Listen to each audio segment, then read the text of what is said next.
Kata Allah SWT, jika mereka berpaling, hai Muhammad, katakan pada mereka, mereka nolak untuk mengisahkan Allah ini, tetap menyembah berhala, katakanlah, aku telah memberikan peringatan kepada kalian dengan petir, seperti petir yang telah menimpa kaum Ad dan Thamud. Kaum Ad, kaumnya Nabi Nuh, Nabi Hud. Kaum Thamud, kaumnya Nabi Saleh. Ya. Kebetulan Nabi Hud sama Nabi Saleh adalah turunan Arab. Dan orang-orang Arab faham benar tentang kejadian dua kaum ini, bagaimana Allah menurunkan bagi mereka petir-petir yang menyambar dan membakar mereka sehingga membuat mereka hangus di tempat gitu. Dan orang-orang Mekah tahu betul tentang kejadian kaum Ad dan Thamud. Pada saat Al-Walid tahu cerita itu, orang-orang Mekah tahu cerita Ad dan Thamud, tahu betul ceritanya. Kok bisa Muhammad menyebutkan masalah itu? Dan tiba-tiba karena dia dengar Al-Quran dengan tenang, dia memang mau tahu apa isinya, maka Al-Walid pun ketakutan dan berdiri dari tempat duduknya, lalu menutup mulut Nabi SAW sambil berkata, cukup hai Muhammad, saya memohon kepadamu, jangan kau baca lagi apa yang kau bacakan tadi. Takutlah, ya, bertakwalah. Dia bilang, Walid bilang sama Nabi SAW, berhentilah, jangan sampai Allah menghancurkan hubungan kerabatmu. Maksudnya jangan sampai Allah turunkan petir, kami semua mati karena permintaanmu itu. Dia ulangi sampai 3 kali. Berarti di sini ayat Al-Quran berbekas pada hatinya Al-Walid ibn Mughirah. Lalu ia duduk kembali. Kemudian Nabi SAW melanjutkan ayat tadi Al-Quran surah Fussilat itu sampai selesai. Lalu kata Nabi SAW, ini yang aku miliki, ini yang aku bawa. Ini Al-Quran yang berbicara langsung sendiri. Al-Quran itu bisa berbicara sendiri. Orang kalau baca dia terjemahkan dirinya sendiri. Kita jadi tahu gitu kan. Kemudian pada saat itu teman-teman sekalian, setelah Nabi SAW mengatakan inilah yang aku miliki, Nabi SAW tidak berdialog dengan Al-Walid, tetapi hanya membacakan padanya ayat Al-Quran. Maka dengan kemujizatan Al-Quran, Al-Walid pun tidak dapat melanjutkan dialognya. Ia pertama kali mendengar Al-Quran dengan tenang dan tanpa gangguan. Ia benar-benar tersentuh. Lalu ia berdiri dan di tempat duduknya lalu menuju ke Darun Nadwah, tempat kumpulnya orang-orang Quraisy. Pada saat itu pun, waktu dia berangkat tadi wajahnya merah, emosi. Dia siap mengalahkan Nabi SAW karena dia tahu dia pintar gitu. Waktu dia kembali, orang-orang Quraisy mengatakan, demi Allah, Al-Walid ibn Mughirah wajahnya tidak seperti pada saat dia berangkat. Sekarang malah dia kelihatannya orangnya tenang, gak emosi. Orang-orang Quraisy mengatakan, ada apa nih? Hai Al-Walid, ada apa dengan kau?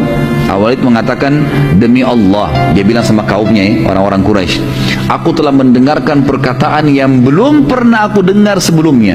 Ketahuilah, sungguh perkataannya Muhammad, Al-Quran itu sangat indah, juga sangat jelas. Perkataan tertingginya, yang paling bagusnya, sungguh telah berbuah. Orang kalau dengar pasti bisa paham.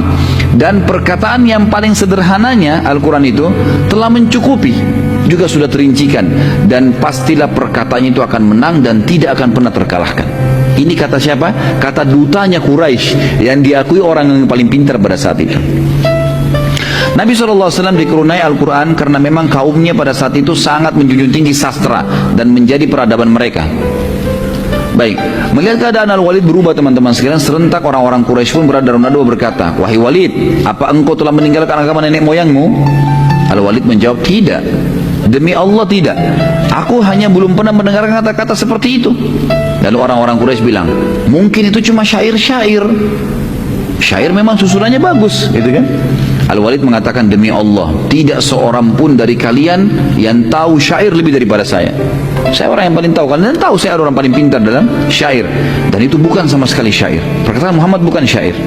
Baik, mereka bilang, kalau begitu hai Walid, berarti Muhammad peramal, penyamun, penyihir, peramal dan penyamun. Maka Walid mengatakan, aku tahu semua yang berhubungan dengan peramal dan penyamun. Tidak sedikit pun ada pada Muhammad. Gak ada menyan-menyan, gak ada apa, gak ada. Dia cuma baca ayat Al-Quran dan saya tersentuh.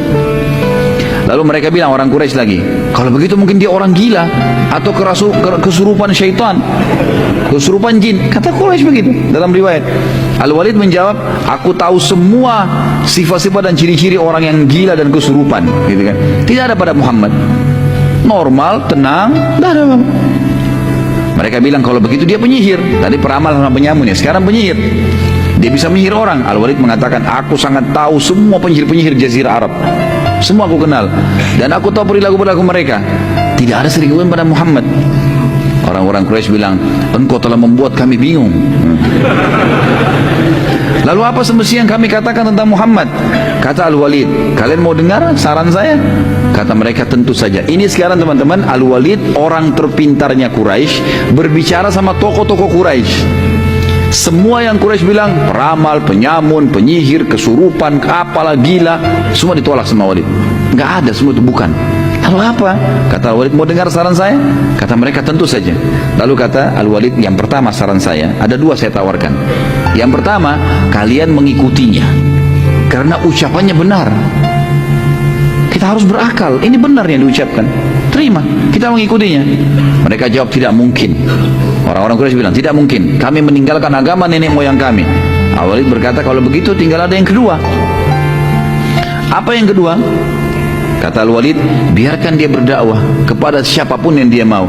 Bila dia benar dan banyak diikuti oleh manusia dan jadi terkenal serta termuliakan, maka kalian pun akan terkenal karena kalian satu suku sama dia, sama-sama Quraisy. Oh, berarti dari Quraisy nih, kan jadi kalian juga terkenal dan jadi mulia karena satu kaum. Bila ia dibunuh oleh orang-orang karena dia berdakwah, maka itu tujuan kalian, tidak usah kalian yang bunuh. Sudah selesai. Mereka jawab, demi Allah kami tidak setuju juga ini. Sekarang Al-Walid yang bingung. Al-Walid bilang, kalau begitu saya juga tidak tahu punya jawaban apa lagi. Kata mereka, coba Al-Walid kuras otakmu, gitu kan? Seperti itulah. Pikirkan apa yang harus kamu ucapkan tentang Muhammad, tapi kami tidak mau beriman. Kata Al-Walid, yang paling dekat bilang dia penyihir. Itu yang paling dekat, karena penyihir bisa mengubah keadaan orang. Yang lain tidak mungkin, mustahil. Muhammad bukan gila, bukan bodoh, bukan segala-galanya, ini dia bisa penyihir saja. Mereka bilang, kalau begitu penyihir. Ya, dia sudah penyihir. Kemudian Al-Walid waktu duduk, karena dia menyetujui, oke, ucapkan sebagai penyihir aja. Dia yang kasih ide, orang-orang Quraisy kembali merangkul dia. Saya tulis teman-teman dalam ini ijtihad saya saja. Setelah mengambil kisah ini saya bilang, subhanallah, hampir saja Al-Walid menyebarkan kebenaran pada Quraisy. Kalau dia ngotot, jangan, ini benar, ikut. Misal mereka bisa ikut sebenarnya, gitu kan? Tapi subhanallah, hanya karena fanatisme kesukuan, akhirnya ikut-ikutan sama kaumnya. Dan mereka itu sudah terpojok ya, tidak ada lagi alasan, tidak bisa beradil lagi. Yang akhirnya Al-Walid pun setuju dengan pendapat mengatakan Nabi SAW adalah penyihir. Kemudian tiba-tiba saja Al-Walid, entah syaitan dari mana juga masuk ke dia, seperti kasus Abu Lahab tadi, gitu kan? Lalu mengatakan Muhammad itu memang penyihir. Udah, tak usah percaya dia. Tiba-tiba dia caci maki Nabi SAW. Lalu subhanallah turun surah Al-Muddathir yang tadi kita sebutkan, kita baca 7 ayat pertama kan waktu awal turun ya, yang suruh Nabi bangun dari berselimut. Turun setelahnya sambungan ayat 11 sampai ayat 30 khusus untuk Al-Walid ibn Mughirah. Karena orang ini tadinya kalau beriman, orang semua beriman sama dia, dia dapat pahalanya. Tapi konyolnya malah dia penyebab orang berhenti. Allah sebutkan, a'udzubillahi minasyaitonirrajim. Al-Muddathir surah nomor 74 ayat 11 sampai ayat 30. Zarni wa man khalaqtu wahida wa ja'altu lahu malam mamduda wa banina syuhuda wa mahattu lahu tamhida thumma yatma'u an azid kalla innahu kana li ayatina anida sa'ruhikuhu sa'uda innahu fakkar wa qaddar faqutila kaifa qaddar thumma qutila kaifa qaddar thumma nazar thumma abasa wa basar thumma adbara wastakbar faqala in hadha illa sihrun yu'thar in hadha illa qaulul bashar sa'uslihi saqar wa ma adraka ma saqar la tubki wa la tadar lawahatun lil bashar 'alaiha 19. Jadi ini ayat 11 sampai 30 turun kepada Al-Walid atau terhadap Al-Walid ibn Mughirah. Kata Allah SWT, biarkan aku berkehendak, biarkan aku bertindak, kata Allah, kepada orang yang telah aku ciptakan dia. Maksudnya Al-Walid ibn Mughirah. Ini orang sudah aku ciptakan, aku yang berikan dia akal, aku yang berikan dia harta. Tiba-tiba waktu ayat-ayatku datang dia tolak, bahkan dia mengajak kaumnya untuk menolak. Dan aku jadikan banyak harta benda untuknya dan anak-anak yang selalu jalan bersamanya, karena Al-Walid bin Mughirah terkenal banyak anak-anaknya. Dan aku lapangkan rezekinya selapang-lapangnya. Kemudian dia ingin sekali aku menambahnya, sekali-kali aku tidak akan menambah, kata Allah. Sesungguhnya dia menentang ayat-ayat kami Al-Quran.